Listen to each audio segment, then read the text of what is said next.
D'abord, merci pour cette invitation à participer à cette journée.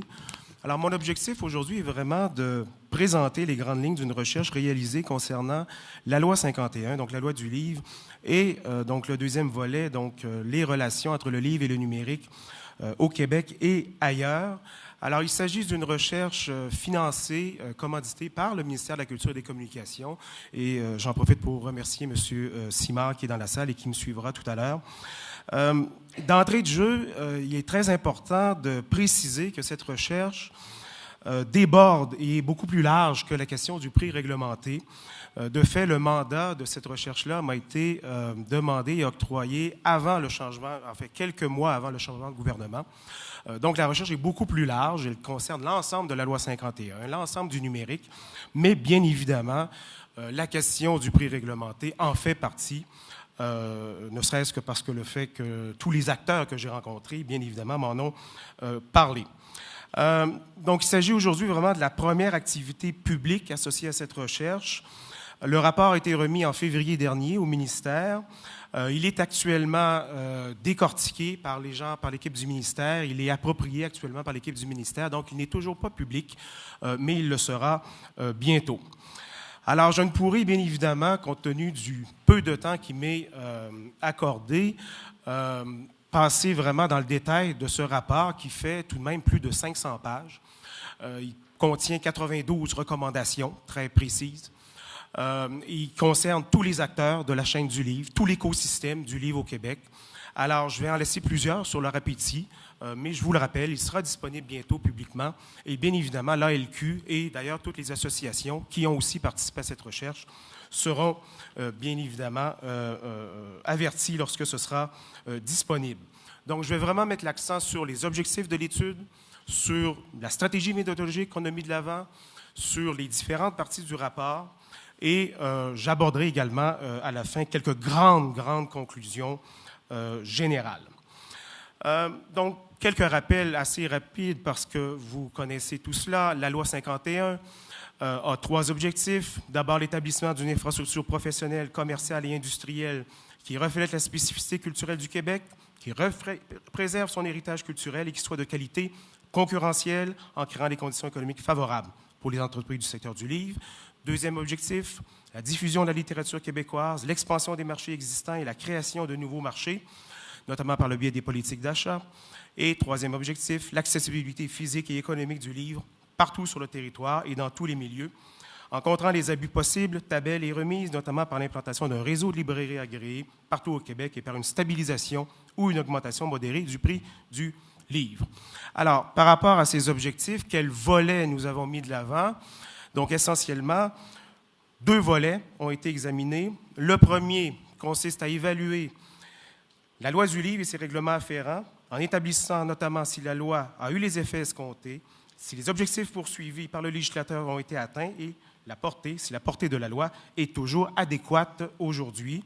Et second volet, analyser les impacts du marché du livre numérique en établissant les moyens et mesures afin de légiférer adéquatement sur le livre numérique.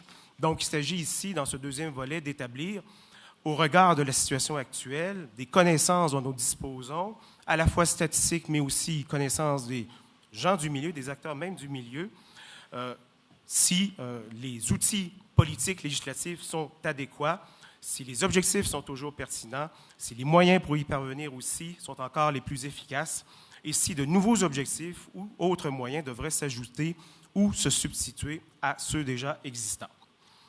Alors, quelques mots sur la démarche analytique et méthodologique. On a d'emblée opté pour une démarche mixte combinant à la fois une méthodologie quantitative, c'est-à-dire avec l'aide, et je remercie Benoît, donc de l'Observatoire, mais aussi d'autres organismes gouvernementaux, donc aller chercher le peu d'informations statistiques dont on dispose. Et là-dessus, les acteurs privés de l'industrie du livre ont également apporté une précieuse collaboration. Mais l'accent est vraiment mis sur le volet qualitatif, c'est-à-dire les entretiens qui ont été réalisés auprès des acteurs de l'écosystème, compte tenu justement du peu de données statistiques dont nous disposons. L'Observatoire débute actuellement des enquêtes beaucoup plus poussées sur le marché du livre numérique. Donc, c'est une avancée très récente que je salue. Essentiellement, 4 volets ont été croisés pour aborder ce vaste mandat. D'abord, l'évolution statistique du marché du livre au Québec. Deuxièmement, les perceptions et propositions des acteurs de l'industrie du livre.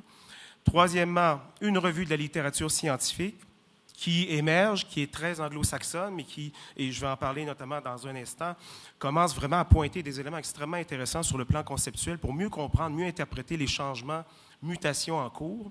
Et quatrièmement, nous avons effectué donc des études de cas de pays qui se sont intéressés aux livres numériques. Stéphane Labbé, que vous avez entendu tantôt, faisait partie de l'équipe de recherche. Donc, c'est un peu dans l'esprit de ce qu'il a présenté tout à l'heure. On est allé vraiment, on a identifié plusieurs pays, notamment européens, mais pas uniquement, qui ont adopté des lois sur le numérique, des lois sur le prix réglementé ou qui se questionnent par le biais de différents projets ou législations ou documents de consultation sur ces enjeux. Alors, structuration du rapport. Le rapport est divisé essentiellement en 3 parties. La partie 1 cerne vraiment les statistiques, donc s'intitule « Cerner des statistiques en évolution et des réalités en mutation ». Elle vise à identifier vraiment l'évolution des principaux paramètres de l'écosystème du livre, donc c'est le premier chapitre, avec un accent sur l'industrie et l'accessibilité aux livres. Deuxièmement, l'évolution des principaux paramètres de l'écosystème, cette fois en mettant l'accent sur la diffusion de la littérature québécoise et l'expansion des marchés au Québec principalement, mais aussi à l'étranger.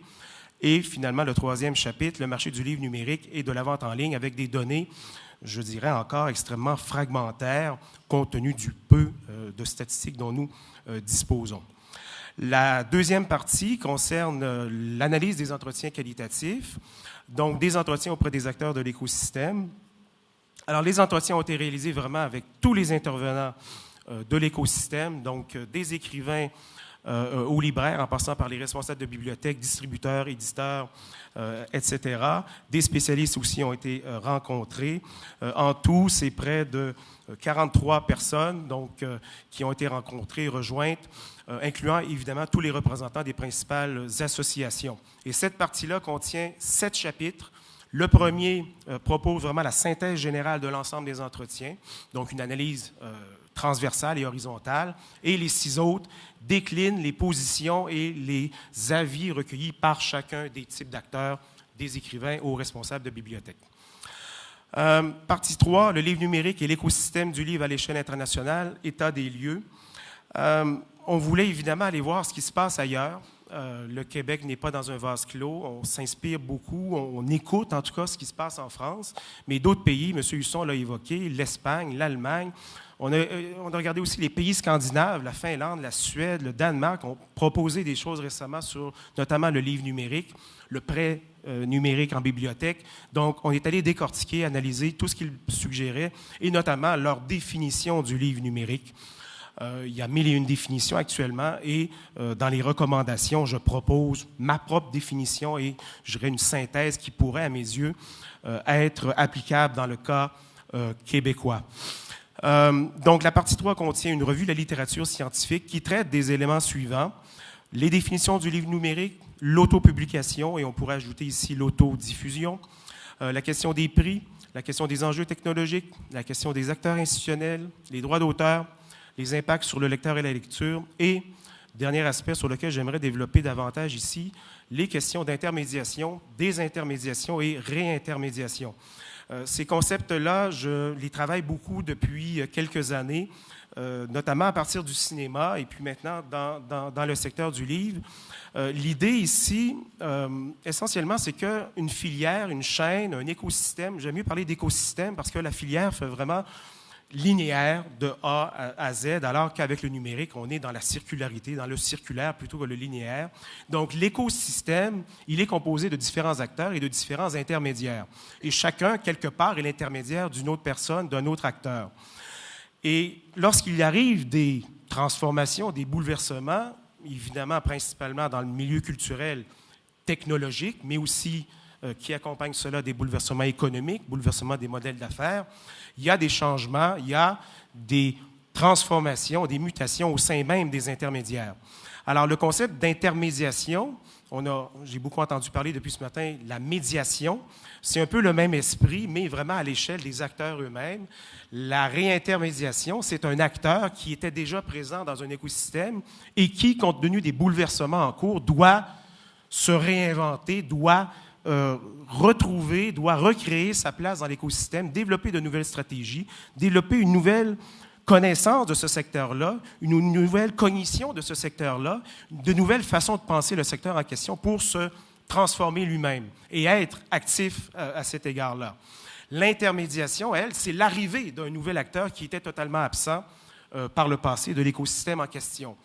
Et la désintermédiation, c'est ce que je ne vous souhaite pas, c'est la disparition d'un acteur de la chaîne du livre ou d'une autre chaîne, d'un autre écosystème. Dans le cinéma, intermédiation, l'arrivée de Netflix. Désintermédiation, disparition, notamment de blockbusters vidéo. Réintermédiation, Vidéotron, qui, pour concurrencer Netflix, lance son illico abonnement à volonté de téléchargement de films. Alors, on peut l'appliquer à tous les secteurs. Et ce que j'ai constaté dans le secteur du livre, c'est que tous les acteurs, d'abord, évidemment, quand le numérique est arrivé, on craint la désintermédiation, c'est-à-dire la disparition pure et simple. Certains acteurs plus que d'autres. D'autres, rapidement, se sont repositionnés, ont adopté une stratégie de réintermédiation. Pensons notamment aux distributeurs d'agrégateurs de contenu physique et d'entrepôts, ont pris la voie aussi d'agrégateurs numériques. Mais l'ensemble des autres acteurs, écrivains, éditeurs, libraires, bibliothèques, doivent aussi se repositionner et sont dans des processus actuellement de réintermédiation. Ou alors, justement, mettre de l'avant, notamment dans toute la partie discursive d'entretien qu'on a eu avec eux, mettre de l'avant ces enjeux de réintermédiation, intermédiation. Ici, dans intermédiation, c'est carrément Amazon, notamment, et de désintermédiation, mais le risque de disparition de certains acteurs. Donc, je dirais que c'est le cadre conceptuel qui est en toile de fond du rapport. Et qui vise justement à outiller le ministère, notamment dans les 92 recommandations que j'ai mis à la fin, à outiller le ministère pour accompagner. L'idée n'est pas de diriger, n'est pas d'interdire totalement, mais vraiment d'accompagner les acteurs du milieu dans ce processus, dans ce défi de la réintermédiation à l'ère du numérique notamment. Mais pas uniquement, parce que c'est aussi un des constats de la recherche. La loi 51 aussi, il y a des grincements, il y a des aspects, j'y reviendrai dans un instant, qui doivent être aussi, qui peuvent en tout cas être améliorés. Le deuxième chapitre là, de cette troisième partie analyse vraiment les pays en question, donc le niveau européen plus largement, puis ensuite la France, l'Allemagne, Royaume-Uni, pays scandinaves, Espagne, États-Unis et également Australie. Les éléments qu'on aborde dans cette partie-là, on examine leur définition du livre numérique, ça c'était extrêmement important, les politiques et législations qui sont mises de l'avant, les programmes d'aide, les initiatives, les mesures concrètes, la question de la distribution-diffusion, évidemment le prêt de livres numériques en bibliothèque.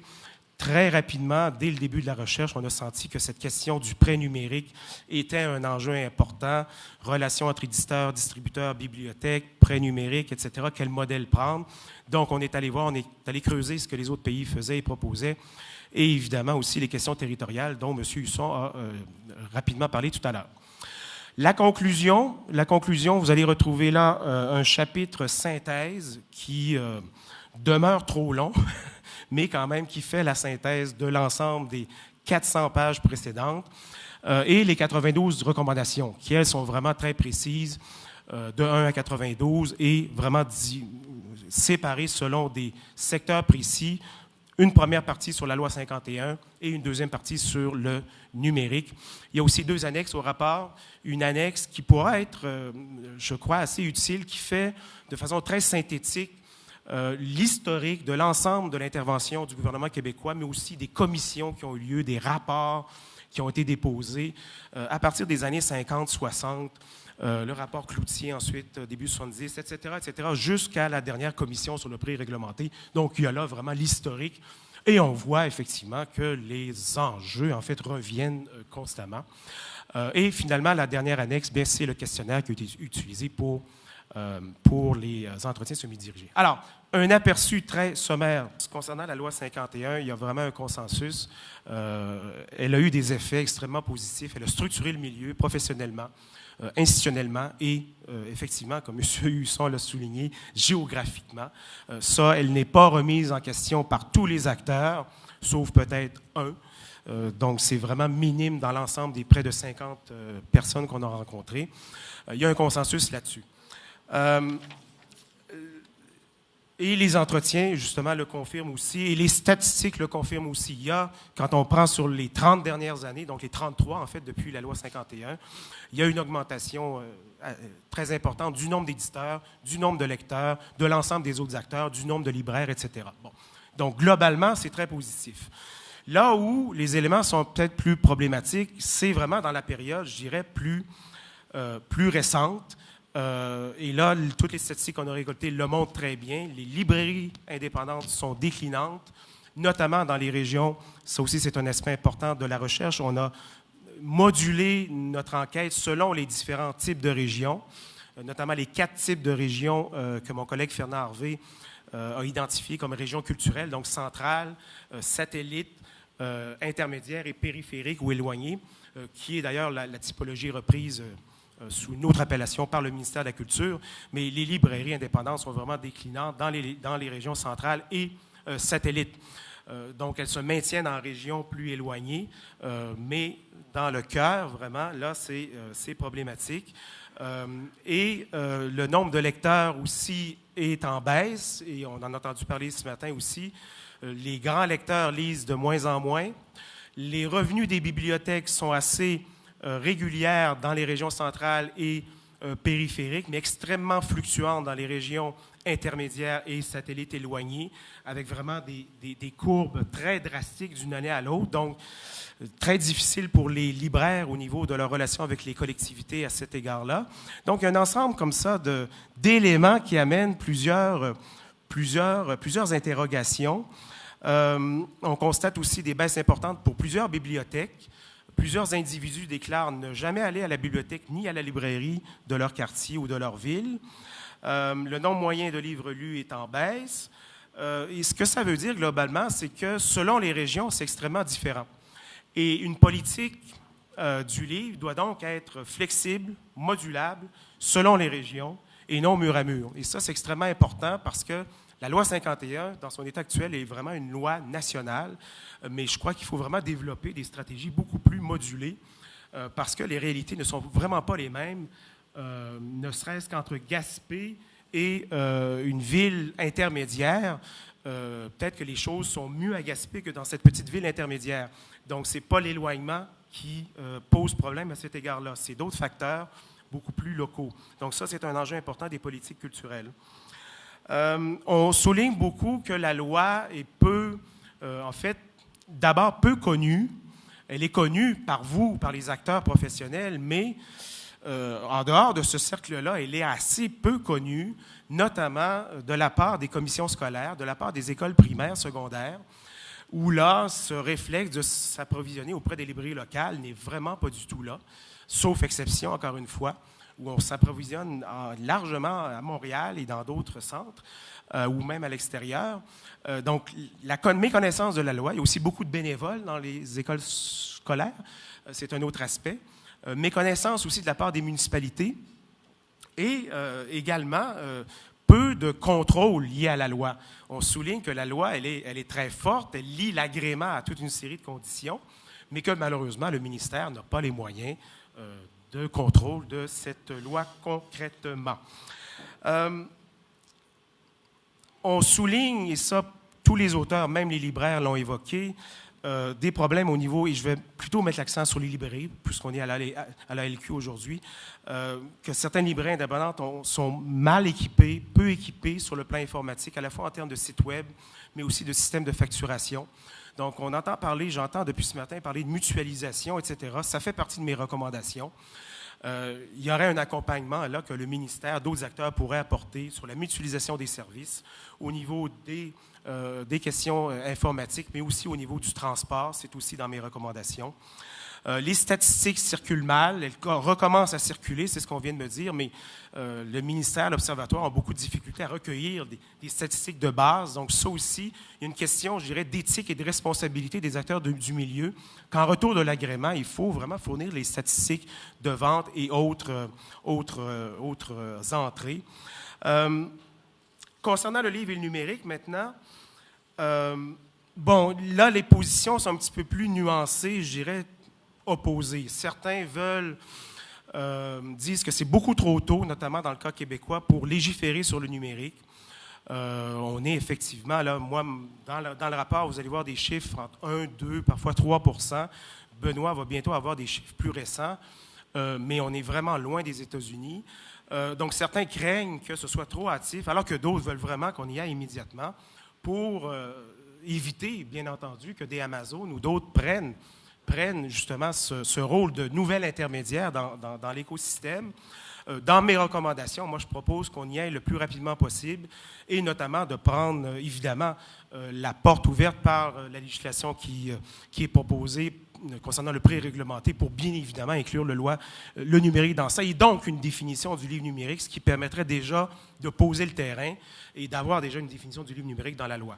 Pour le reste, ce sera au ministère, bien évidemment, de voir comment l'agencer. Mais ce qui est clair, c'est que plusieurs craignent une réouverture de la loi 51 qui entraînerait de facto une remise en question de la loi 51 elle-même. Donc là, ce sera au ministère à juger quelle stratégie adopter, mais je crois que globalement, quand même, il y a un consensus pour y aller le plus rapidement possible. La plupart ont jugé qu'il était bon, ça reprend ce que M. Husson disait, qu'il était bon que l'esprit de la loi 51 s'applique au numérique. Donc, notamment que cette question géographique et territoriale, qui est respectée actuellement, notamment par les bibliothèques, qui n'est pas encore formalisée dans une loi, mais qui constitue là un exemple pour plusieurs de mes intervenants, que ce principe-là soit appliqué. Autrement dit, que l'essentiel des dispositions de 51 soit appliqué au numérique. Donc ça, il y a vraiment, j'ai trouvé un consensus à cet égard-là.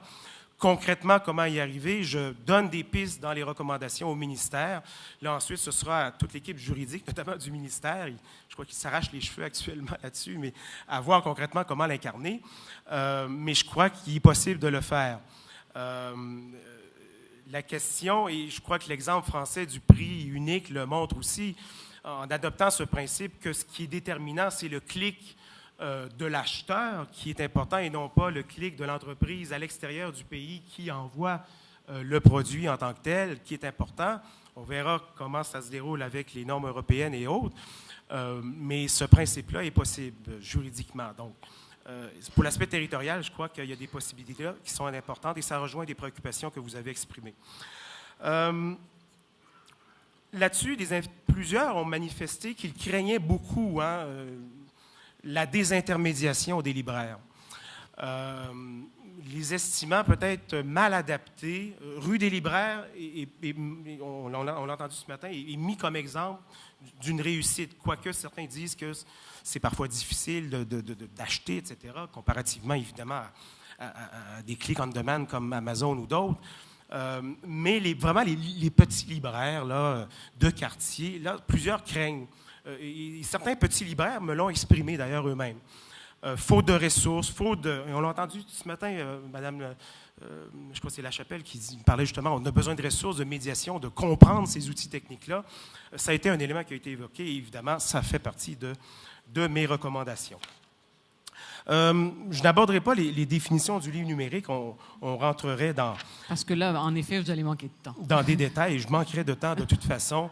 Mais globalement, ce qu'on a observé, ce qui a été fait dans les autres pays à l'extérieur, et ce qui, avec discussion avec mon équipe de recherche, et vraiment les tendances actuelles, ce qui ressort aussi des entretiens, c'est d'y aller de façon assez progressive, mais vraiment immédiatement qu'il y ait une définition du livre numérique qui soit d'abord, bien entendu, homothétique, donc le duplicat du livre papier, mais qui soit reconnu à part entière, exactement comme un livre numérique, afin que les écrivains, les auteurs soient reconnus à part entière, que les bibliothèques soient reconnues et que l'ensemble, en fait, des acteurs de la filière soient reconnus aussi.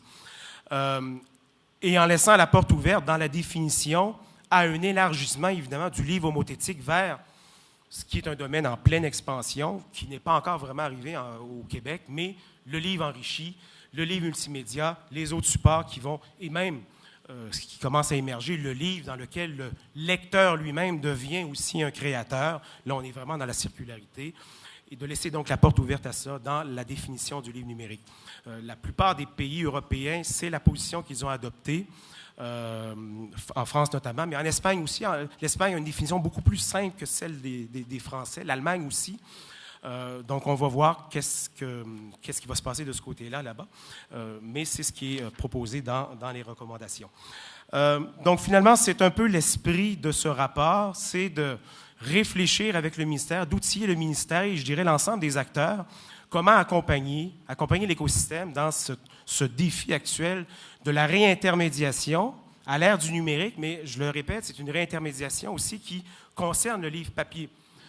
Parce que moi, mon mandat touchait aussi la loi 51, donc ce n'était pas uniquement le numérique.